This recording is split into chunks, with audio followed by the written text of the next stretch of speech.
शरीरस्य च वैद्यकेन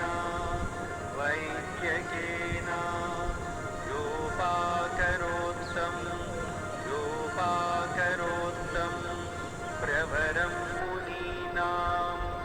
प्रवरं मुनीनां पतञ्जलिं प्राञ्जलिरानतोऽस्मि पतञ्जलिं प्राञ्जलिरानतोऽस्मि।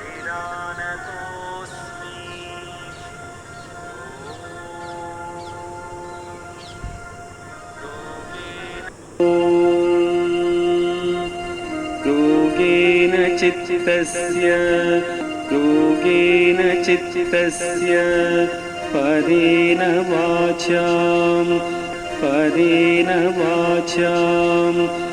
मलं शरीरस्य च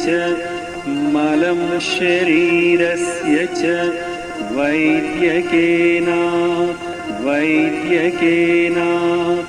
योपाकरोत्तं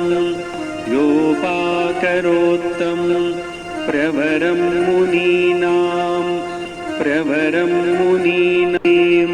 प्राञ्जलिरानतोऽस्मि।